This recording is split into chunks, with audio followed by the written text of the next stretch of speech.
So we have about 43 people here right now, so it's great to see everyone virtually. Welcome. I'm Sharon London, the Director of Philanthropy at Washington's National Park Fund and the producer of these virtual field trips. And this is our 22nd virtual field trip. It's my pleasure to moderate today's field trip and to see you all here today. So first, a little bit about Washington's National Park Fund. We've been growing strong for a number of years, and we have a 23-person board of directors, which we are really proud to work with, and we have a really great staff of 7 women. We have strong engagement with the parks. We work closely with the park superintendents to set our priority projects that we raise money for each year to fund the 3 national parks of Mount Rainier, Olympic, and North Cascades here in Washington State. And our vision is to see that our parks are strong and vibrant, youthful, and everlasting. And with COVID-19, we thought, if we can't get to the parks, let's take the parks to the people. And we're hearing from many of you that you really appreciate that it's hard to get to the parks some days. So why not just go from the comfort of your home? So before we start, a few housekeeping items. This is a 45-minute field trip, and there'll be a 30-minute presentation from our speaker today, Sam Brenkman. And if you have any questions, please enter them in the Q&A box at the bottom, and we'll try to get to as many as we can. We also have closed captioning available if you'd like that. You just need to click the box at the bottom. It's a little slow, but we welcome your feedback as we're trying to make these field trips as accessible as possible. So is your pack ready? Do you have your hiking boots on? Ready to board the virtual school bus or the tour bus to Olympic National Park? Well, we're excited to have you. And first, I'll tell you a little bit about our speaker today, Sam Brenkman. Sam is the Chief Fisheries Biologist at Olympic National Park. He has been involved in the management, monitoring, and research of Pacific salmonids throughout Olympic National Park over the past 2 decades. Sam's interest in the conservation of native fishes grew after field adventures in the Blue Mountains and Klamath Basin of Oregon, Lower Columbia River, and coastal portions of Oregon and Washington. Sam has conducted fisheries work for the Institute for Freshwater Fisheries in Iceland, the Oregon Department of Fish and Wildlife, Oregon State University, the National Marine Fisheries Service, and the National Park Service. And today, Sam and his co-workers at Olympic National Park blend various fisheries technologies to better understand fish populations throughout 12 watersheds draining from Olympic National Park. So with that, Sam, I will turn it over to you and take it away. We're excited to hear more. Okay, thank you. Well, good afternoon, everyone, and thanks so much for joining us today online and live. I really wish we could all be in the same room interacting, but we're gonna have fun with this, I think. I'd like to start by just thanking Sharon and Lori Ward of Washington's National Park Fund for inviting me. They've put together quite a series, and also thank the fund for their support of the parks and projects that they fund inside the park.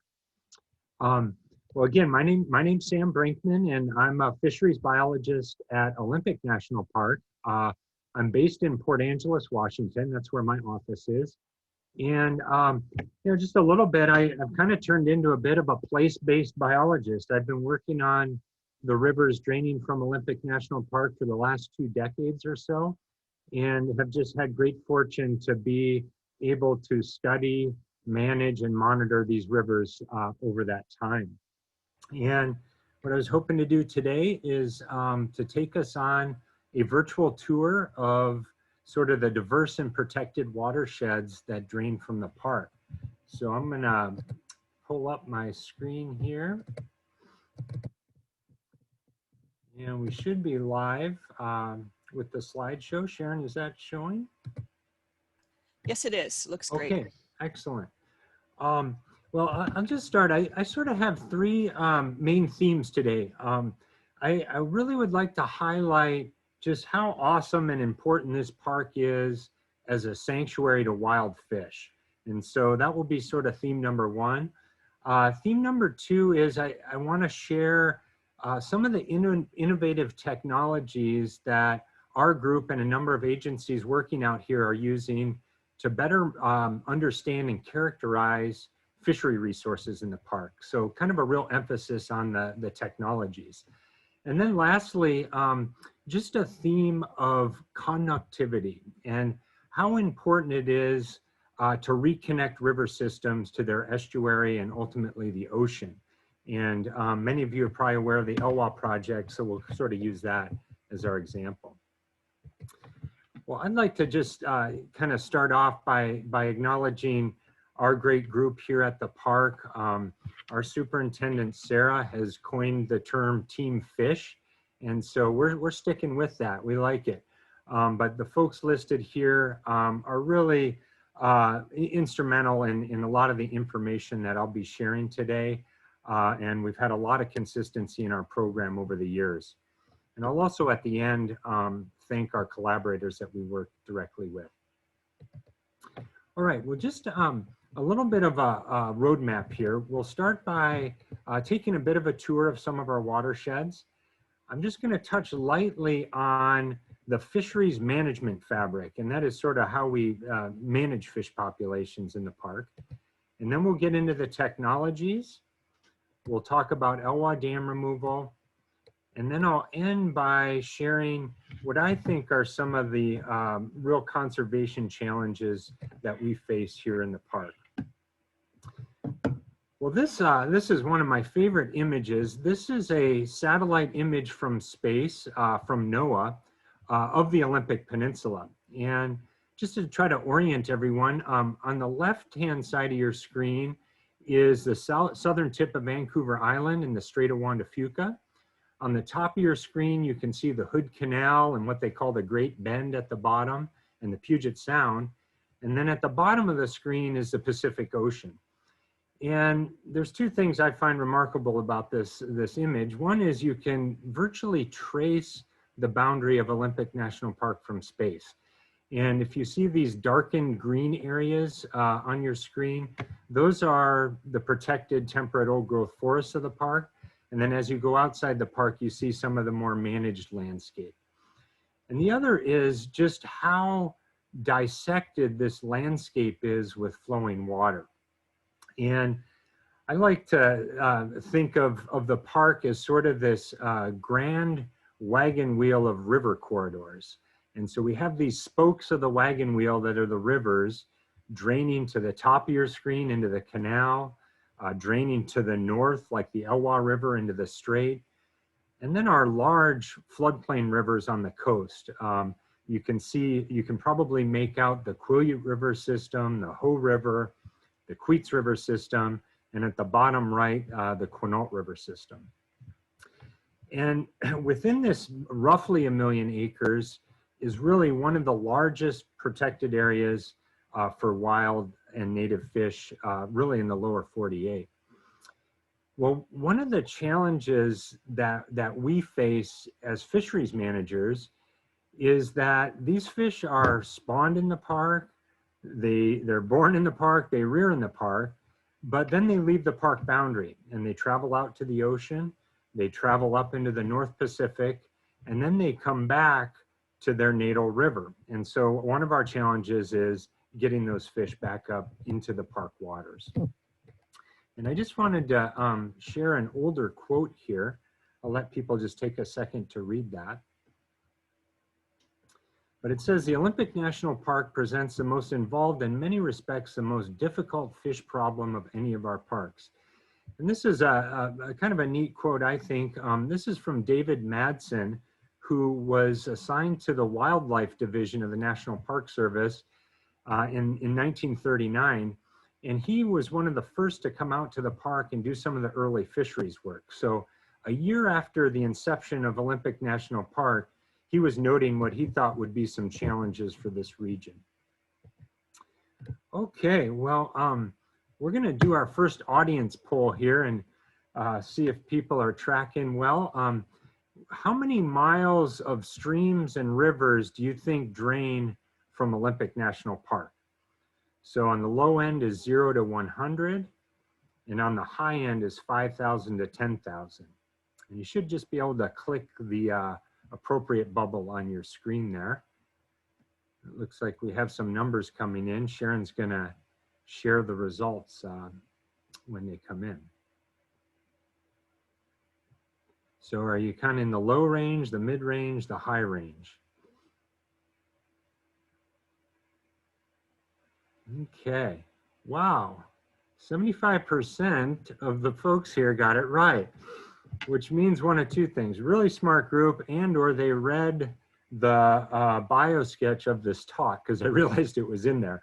But in any case, yeah, excellent job. There's about 4,000 miles of stream draining from Olympic National Park. So when we asked our GIS mapper, Roger Hoffman, to add up all of the blue lines in Olympic National Park, it comes up to about 4,000 miles.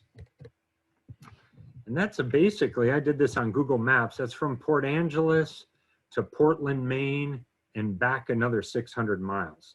So just, again, tremendous number of stream miles. So let's talk a little bit about the diversity of the hydrology and some of the habitats here. And we have river systems that their river flows are influenced by glaciers, glacial melt, snow melt, and rainfall.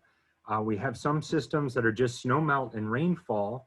And then we have other systems that are strictly driven by rainfall. And so in the upper left corner, this is the headwaters where we see, systems structured largely by bedrock. On the right-hand side of your screen in the top panel, that's the Elwha River at flood stage. So we see tremendous fluctuation in river flow. And in the middle part of the screen, we see some of our large lake, like Lake Crescent, our large nutrient poor lake, and also some of our mountain lakes, cirque lakes, and then some bogs, as in the right-hand side of the middle panel. And within this diversity of habitat is really a suite of native fish species that are uniquely adapted to these different environments. So I'm going to share just a few factoids here. The park has 12 major watersheds. So for instance, the Hoh River, the Elwha River, those are major watersheds. We have 2 large lakes. And when mapped, around 815 mountain lakes, ponds, and tarns. I was astounded by that number when we came up with it. Again, about 4,000 linear miles of river and stream. And within these rivers are these fish populations. And I guess I would throw out to the group that I think these rivers and fish are truly vital signs of the health of this park. And Olympic National Park is truly one of the only national parks outside of Alaska with significant populations of wild salmon and wild steelhead. And we're going to talk a little more about that. Well, just to show you some of our river systems, on the left-hand side of your screen is the majestic Hoh River, glacially influenced river, and this is where it meets the Pacific Ocean down in the coastal strip of the park. It's the only river I know of in the park that's on the US Mint. It's actually, there was a special series of quarters that have the Hoh River on it, so that's kind of cool. And then on the right-hand side is the Queets River, a really unique shot of the Queets River. It's up near the headwaters near Service Falls, where there's a large waterfall that prevents anadromous salmon from moving any further upstream. And then again, we have a river like the Quinault, one of our large coastal floodplain systems. We have rivers like the Solduck. I bet many folks have been to this location at Solduck Falls.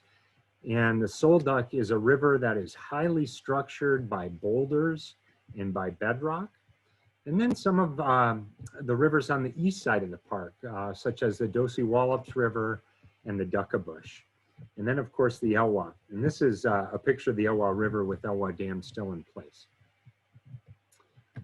All right, well, let's, take our second and last audience poll here. And that is how many native freshwater and anadromous fish species inhabit park waters? So on the low end, again, we have some kind of tight bands here, 0 to 10, all the way up to over 41. We'll let the numbers kind of roll in here. We'll give it about 20 more seconds or so.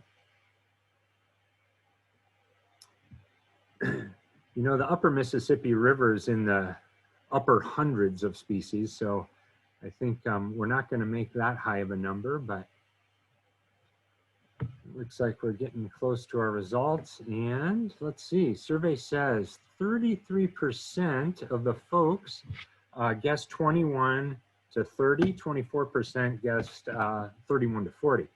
Well, the answer is about 31. So that was kind of a tough question. Those of you that had 21 to 30 were really close. But there's about 31 species. So I'll kind of advance here. And so that was a little bit of a background on our watersheds in Olympic National Park. Now I'm going to shift to some of the fish species. And when we sort of describe the fish species in the park, we talk about, we have wild fish. So these are fish that were born in the wild, spawn in the wild, and are putatively wild fish. We have hatchery fish, and these could be fish that were raised or released in hatcheries outside the park, but end up coming inside the park.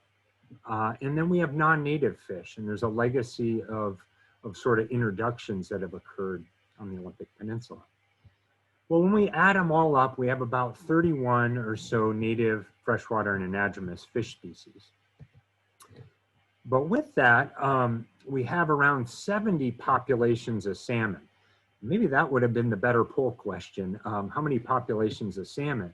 But that's a pretty big number. And so a population of salmon, as an example, a solduck fall coho salmon would be a different population than, say, a Queets fall coho salmon or an Elwha Chinook salmon. Those would be 3 separate populations. And when you add all those up in the park, you come up with 70. And that's really what we're charged with managing. And it's a lot to keep track of.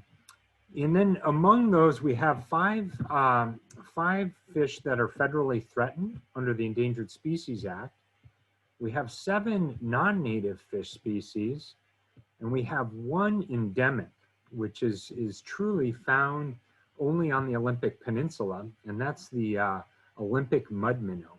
It's actually, there's a picture of it on the right-hand side of your screen. It's the second fish from the top. Kind of a local hero. All right. Well, I'd like to just touch base on what are some of the roles of Pacific salmon in this wonderful park. And I feel as though Pacific salmon kind of serve multiple roles. They have high aesthetic value, sort of beauty. They have high ecological value, and of course, high cultural, commercial, and recreational importance. And this is just a picture here. Again, many of you may have been to this exhibit. This is the salmon cascades on the the Solduck River. And this is a coho trying to ascend the cascades.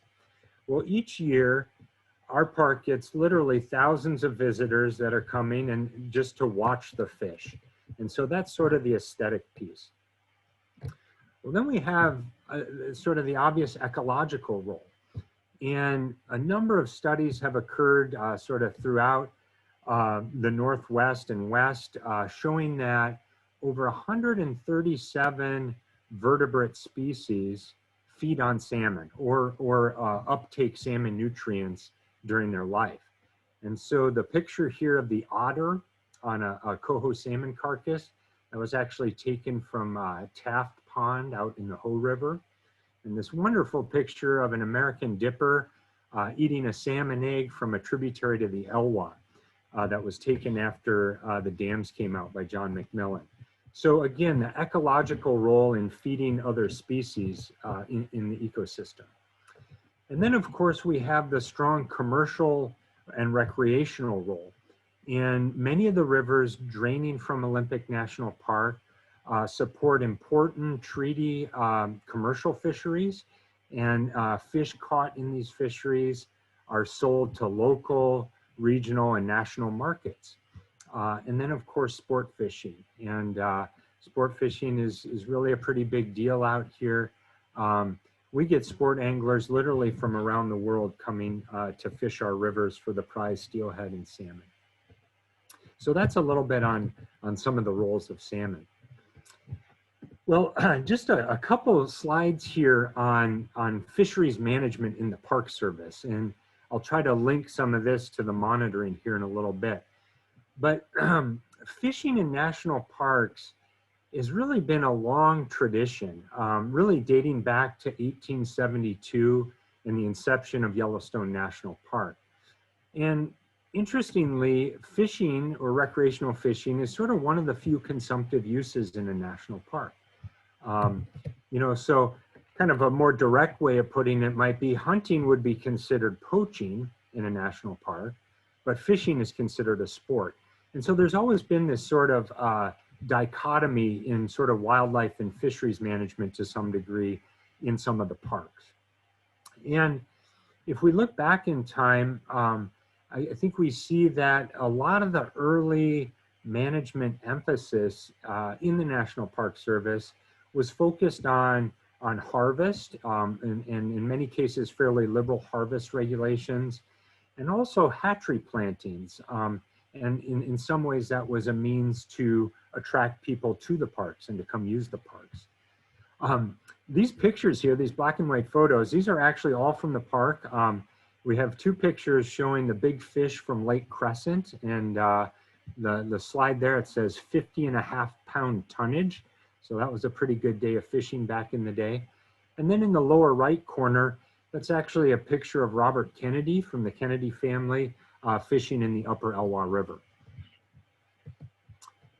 Okay, well, just to take this a little further, so we have pretty clear management objectives in the Park Service for fisheries management.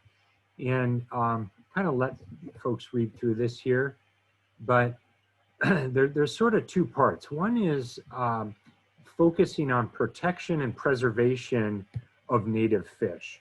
And there's some sort of detailed stipulations with that: genetic diversity, distribution, abundance, protecting that. And then there's this piece on providing quality and diverse fishing opportunities only when ecosystem impacts are minimal. And so therein sort of lies the challenge of, you know, providing recreational opportunity, which is oh so important, and really some of our most important user groups are the anglers, but also protecting and not impacting the species or the population. And to that end, here at Olympic, Olympic received its first fisheries biologist in the mid-1980s. So myself and Pat Crane, I mean, we're just among kind of the early part of a building program, I think.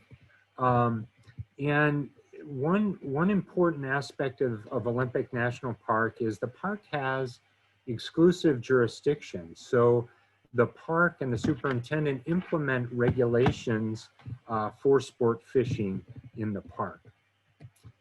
And we work closely with 8 different treaty tribes here on the peninsula, and also with the Washington Department of Fish and Wildlife.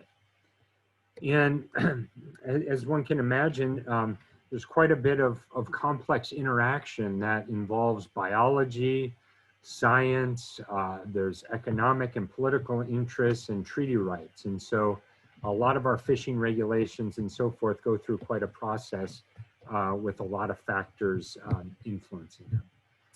So, all right, well, shifting gears, I wanted to talk a little bit and highlight some of the innovative tools and technologies in our field. And I think it's like a lot of fields in the sciences right now, the technologies are just emerging so quickly.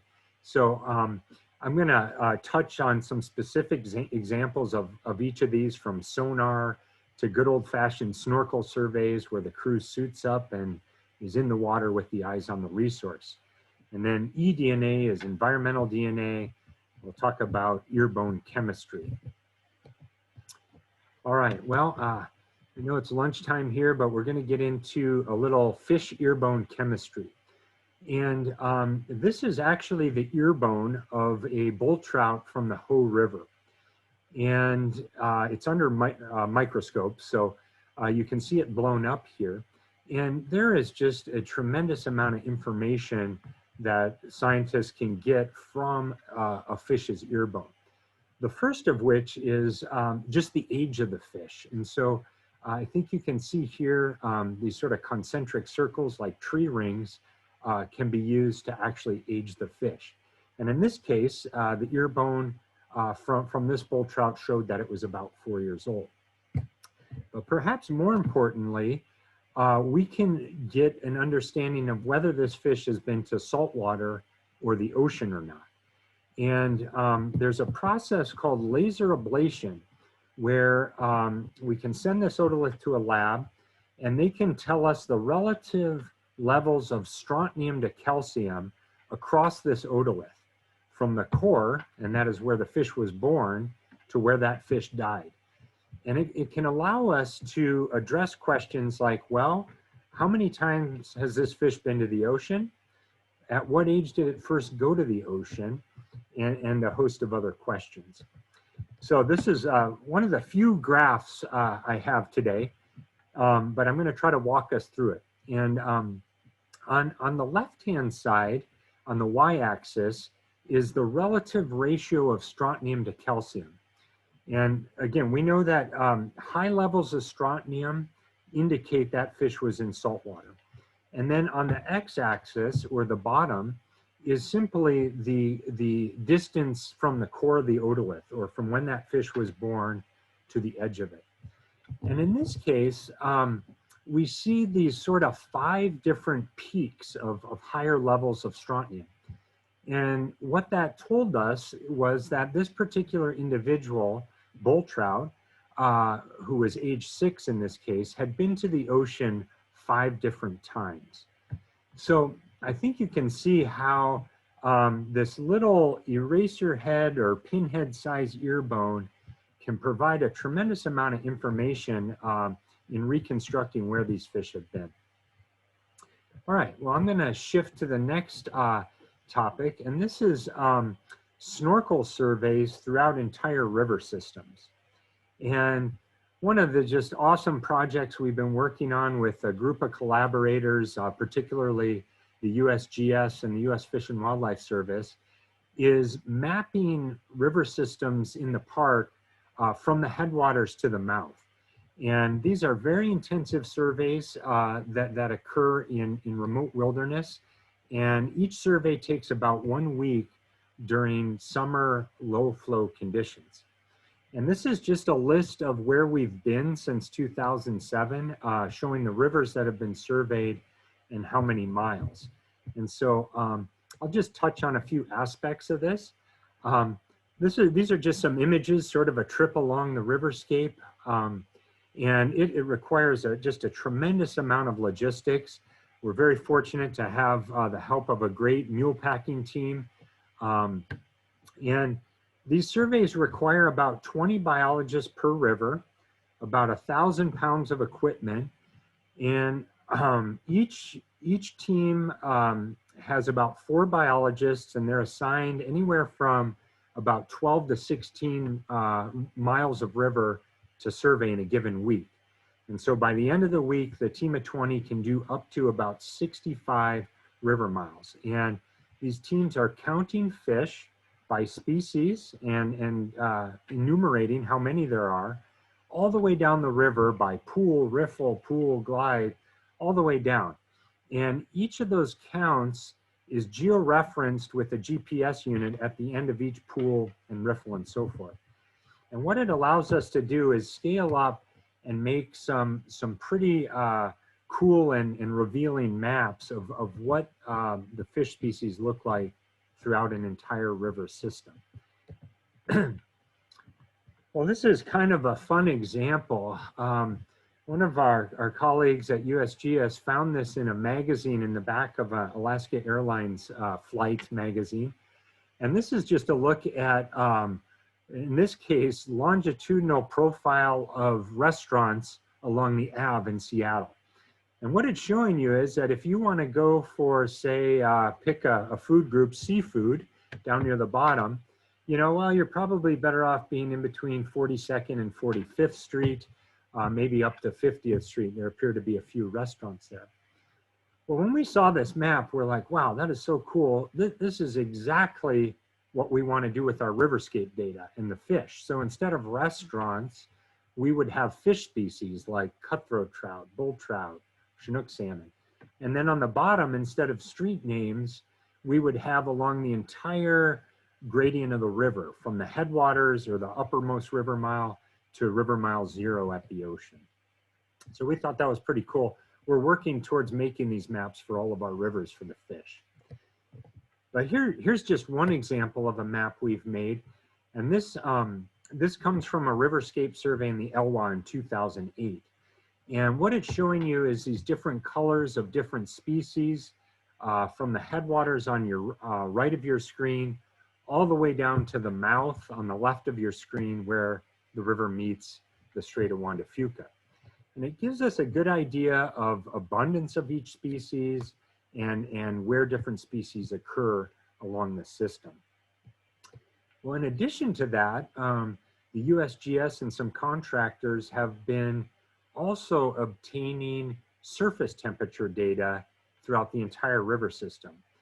And using a helicopter and a method called forward-looking infrared, we can derive surface water temperatures from the mouth all the way to the headwaters. And this is just a figure on your left here showing the mouth of the river at the bottom of the screen all the way to the top in the headwaters where the water temperatures are colder. So I think you can see we have different layers of information here that we can start to look at. And this gives us good information on distribution, abundance, biological hotspots, like why are some areas of rivers inherently more productive than others? Okay, kind of jumping ahead here. This is a picture of Lake Crescent, and it's deemed one of the crown jewels of Olympic National Park. And it has some really unique fish populations. In particular, our Beardsley trout, which are large rainbow trout, and our crescenti trout, which are large cutthroat trout. And these trout are unique based on their large size, the fact that they've been isolated in this lake for almost 7,000 years, and their genetics. Well, we have a project going on right now where we're using sort of the past, if you will, to guide us into the future. And our archives in Olympic National Park are just incredible, and I'm always amazed what one can find in there. But I was rooting around some years ago and discovered these drawers that had these large pieces of paper. And these papers were from the fishing resorts on Lake Crescent in the 1910s, 20s, and 30s. And they had all this detailed information on the fish catches. And as you can see on the bottom here, we have a picture of a fish that was caught in 1937 and traced. Well, when they put that fish on that paper, what do you think stuck to that paper? They were fish scales. And so we've been able to extract fish scales off samples of fish collected in the 1910s, 20s, 30s, and we're able to amplify DNA off of them. Well, this is allowing us to compare the DNA from these historical populations to today. And there's a whole host of questions that we can ask and try to get answers to. All right, one last technology that I'd like to highlight is the use of environmental DNA to look at non-native fish in mountain lakes in the Olympics. And this is a project that Washington's National Park Fund has contributed to and is helping us out with, so we're very appreciative of that. But we know that there's a long history of non-native fish plants in our park. We have about 4 different non-native fish species in many of the mountain lakes.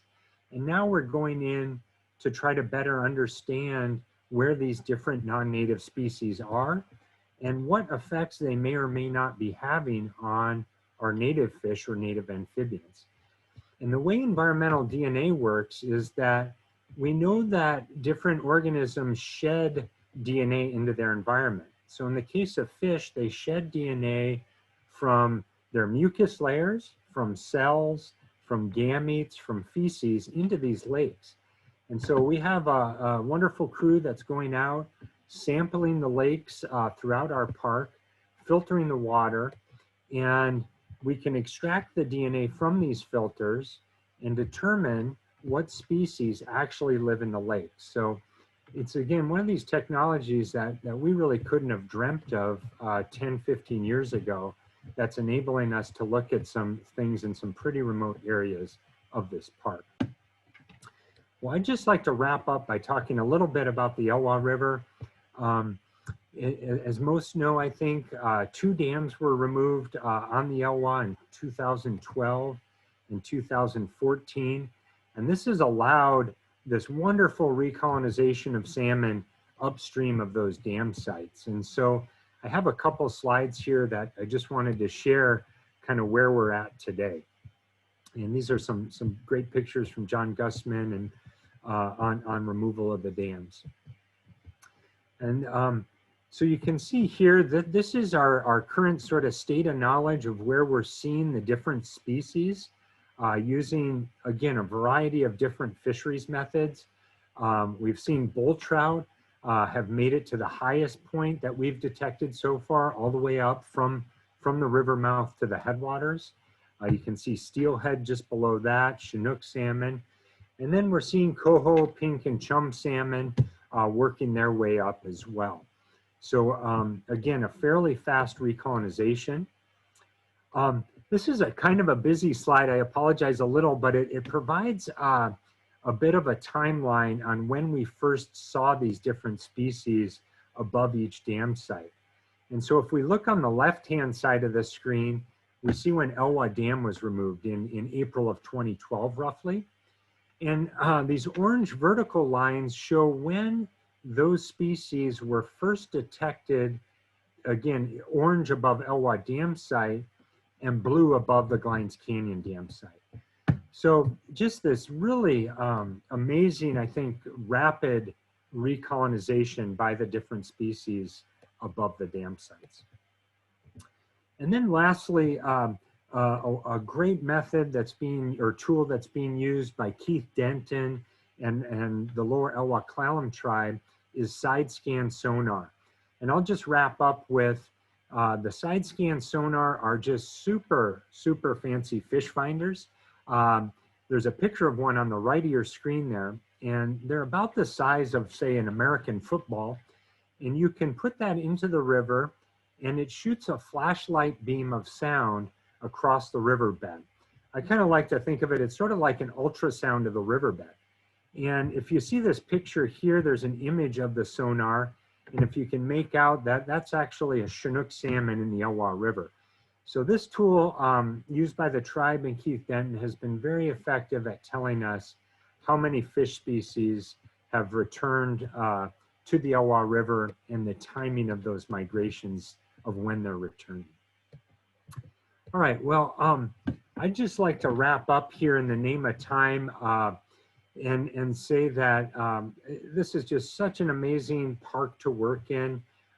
It's sort of the candy land of the fisheries world in a lot of our minds.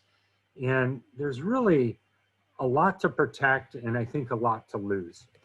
And I would just like to end with a few bullets here. I think Olympic National Park is really an important savings account that's of regional significance to wild fish populations. And we're just so fortunate to have these beautiful rivers that are largely protected. We don't have a lot of the challenges that many river systems in, say, the Puget Sound or the Columbia River might face. We do have challenges though, and I would say that harvest in fisheries, hatcheries, habitat loss, and non-native fish are probably amongst the highest threats to wild salmonids here in our park on the Olympic Peninsula. And just a few last bullets to think about. As amazing as national parks are, the boundaries do not necessarily protect rivers and salmon because our salmon cross these boundaries, but really people do. And sort of as a society, we have decisions to make. And a question I like to throw out, and I particularly like to throw out to school groups is, you know, what do we want these rivers to look like? Not today or next week, but, you know, having a vision for 20 years out, 50 years out, or even 100 years out. because decisions today, I think, much influence tomorrow. Okay, well, I would just like to thank all of you for your time and thank the people and the agencies listed here. Very grateful for all these amazing photographers that provide us images as well. And so with that, I'll turn it over to Sharon and be happy to answer any questions. Great, thank you, Sam. That was really, really informative. And I have in my backdrop a 2015 picture of the Elwha Dam removal. So I thought, it would be appropriate for this.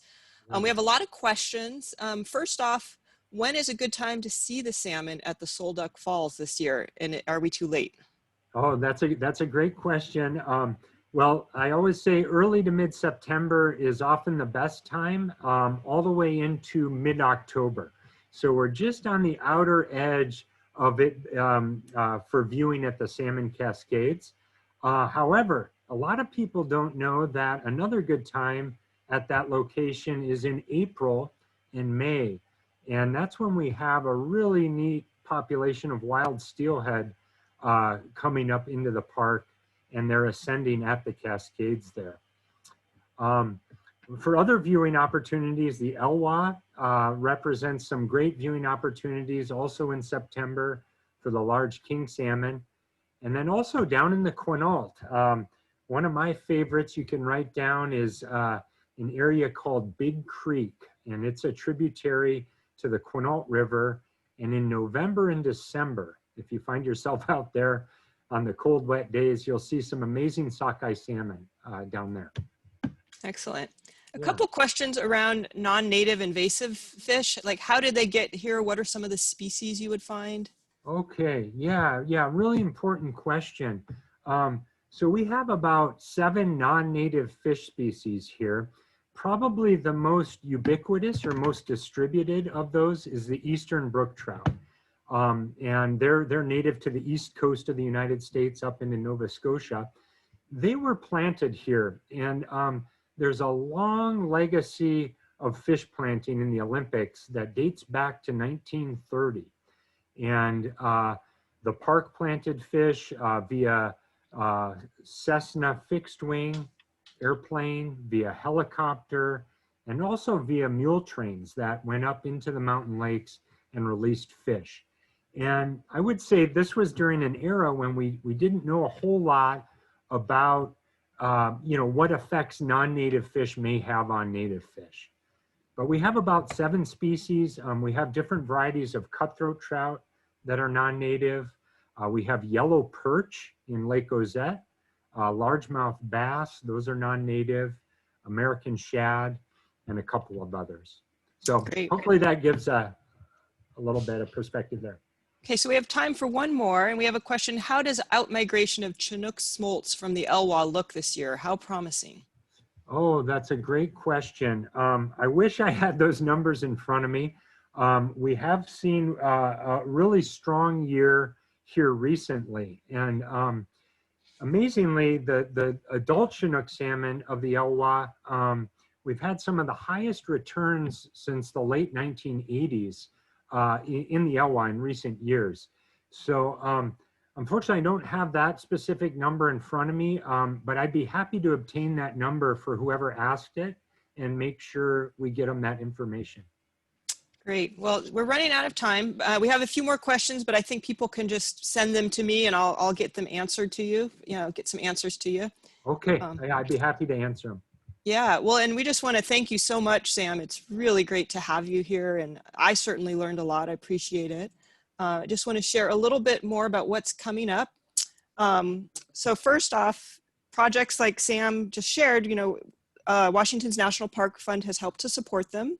And these projects fall in 4 key areas, which are listed here. And last year, we were able to give over $650,000 to the parks, which was really fantastic. And if you want to know more, go to WNPF.org. We have some really fun field trips coming up. On October 28th, we'll be heading to Mount Rainier to learn about bats and white nose bat disease, and then carnivores in November. So some really fun field trips. And if you've missed any field trips, they are all recorded and also at wnpf.org. And you can watch any of the past 22 field trips. And if you want to learn more about, see Sam's talk again, it'll be there too. So we really thank you for your support, and thanks everyone for joining us today. So have a great day. Thanks so much. Yeah, bye-bye. Bye-bye.